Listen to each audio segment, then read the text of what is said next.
Hello, the name's Isles, Keith Isles, and welcome to Home Media Minefield, helping you with information to navigate the complexities of home cinema and home media entertainment.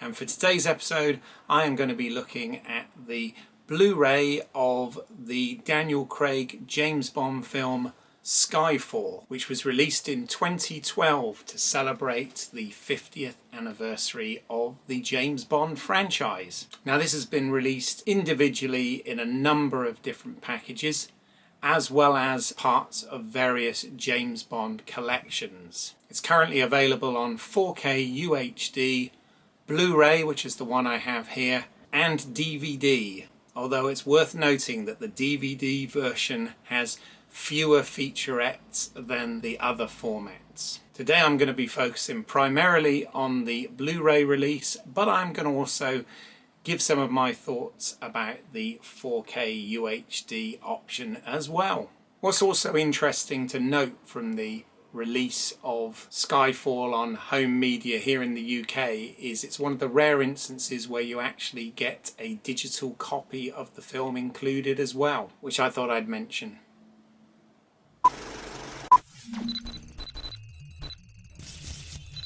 So, launching straight into this with the picture quality. And this is where it's slightly different to the previous two films, in so much this film was actually shot digitally in 2.8K with a 4K digital intermediate and was lit by the wonderful cinematographer Roger Deakins. So that being the case, the picture quality on this Blu-ray does look fantastic. However, I would imagine that the 4K UHD with the high dynamic range will look amazing, simply from the fact that it will be coming from a 4K digital intermediate, and just on the way that Roger Deakins lights using lots and lots of contrast and deep shadows, I would imagine high dynamic range would really set this off. So this is one of the instances where I would say that if you haven't bought this yet and you're not planning on buying the whole collection at some point, I would say if your budget could stretch to it, definitely buy the 4K UHD of this, because the picture quality, I'm sure, will be even richer and more nuanced than what we get here with the Blu-ray. That being said, the Blu-ray picture is decent, as I've mentioned. Now onto the audio, and this is something that all of the Daniel Craig James Bond releases so far, I'm hesitant to use the word suffer from, but they are all currently released in DTS High Def Master Audio 5.1. And in all cases, the separation, the clarity, and the sub bass on all of these releases are excellent. So the 5.1 is great. However, one would expect from a 4K UHD disc, which is a Dolby Vision disc, that there would also be a Dolby Atmos or DTS X track included for these, and this is something that they don't seem to be doing at the moment. Now, I don't even have the equipment to play either of those object-based formats at the moment, but I always think of these things from a slight future-proofing point of view. Now onto the special features here, and you get a reasonably good selection of special features. First off, you get not one but two audio commentaries on this. Now, the first audio commentary is by director Sam Mendes, and Sam Mendes commentaries tend to be very good. They're very in-depth, they're very comprehensive, and they're very specific to the scene that you're watching at the time. He goes into a lot of detail, talks about all of his cast and crew and collaborations. He even mentions where deleted scenes would have gone and why they cut certain scenes. So if you're interested in filmmaking in any way, I would recommend this commentary track as a good one to listen to. The second commentary track, however, is not quite as interesting.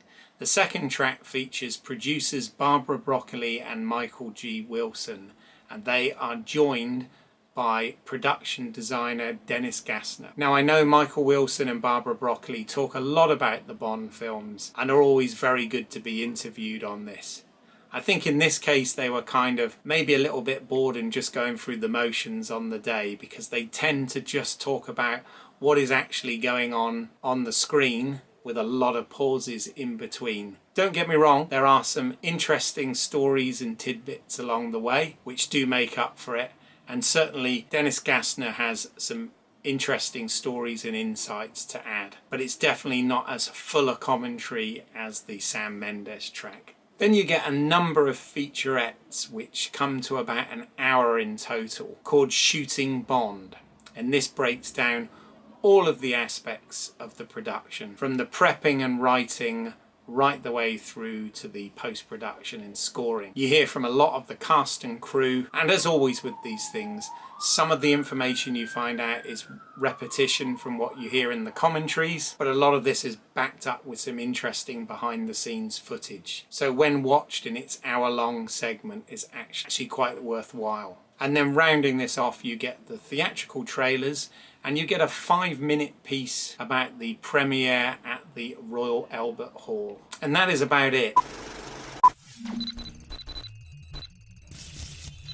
So to conclude on this, for the picture quality on the Blu-ray, I'm going to give a 3.5 out of 5. I'm sure it'll be closer to a 4.5 or 5 for the 4K UHD. For the audio, again, I'm going to give it a 3.5 like I've been given for all of the other films. The 5.1 is really good, but it would score more if it had Dolby Atmos. And then for the special features on this, I'm going to give this a 4 out of 5. It's not quite as comprehensive as the Casino Royale package, but there's still a decent level of information included here. And that brings me to the end of another home media minefield. I hope you found this information interesting. If you did, then please do give us a thumbs up, consider giving us a like, think about subscribing to the channel, and if you do, hit the bell icon so that you don't miss anything moving forward. I do physical media reviews and comparisons as well as product unboxings.